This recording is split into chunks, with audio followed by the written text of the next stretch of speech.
سورہ عباسہ شروع اللہ کا نام لے کر جو بڑا مہربان نہایت رحم والا ہے۔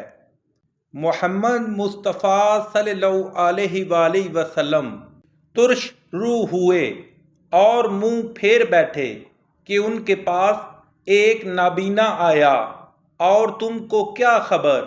شاید وہ پاکیزگی حاصل کرتا یا سوچتا تو سمجھنا اسے فائدہ دیتا۔ جو پرواہ نہیں کرتا اس کی طرف تو تم توجہ کرتے ہو، حالانکہ اگر وہ نہ سنوارے تو تم پر کچھ الزام نہیں۔ اور جو تمہارے پاس دوڑتا ہوا آیا اور اللہ سے ڈرتا ہے، اس سے تم بے رخی کرتے ہو۔ دیکھو یہ قرآن نصیحت ہے، پس جو چاہے اسے یاد رکھے۔ قابل ادب ورقوں میں لکھا ہوا، جو بلند مقام پر رکھے ہوئے اور پاک ہیں، ایسے لکھنے والوں کے ہاتھوں میں جو سردار اور نیکوکار ہیں۔ انسان ہلاک ہو جائے، کیسا ناشکرا ہے۔ اسے اللہ نے کس چیز سے بنایا؟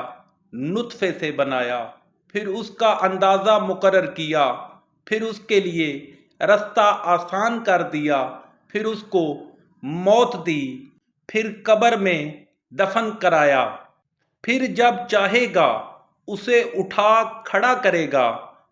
کچھ شک نہیں کہ اللہ نے اسے جو حکم دیا اس نے اس پر عمل نہ کیا۔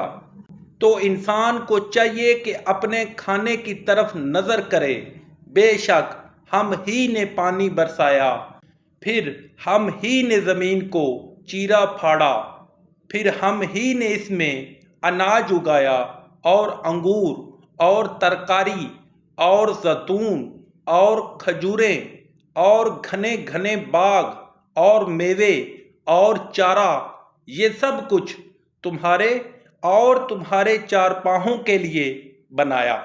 تو جب قیامت کا غل مچے گا، اس دن آدمی اپنے بھائی سے دور بھاگے گا، اور اپنی ماں اور اپنے باپ سے، اور اپنی بیوی اور اپنے بیٹوں سے۔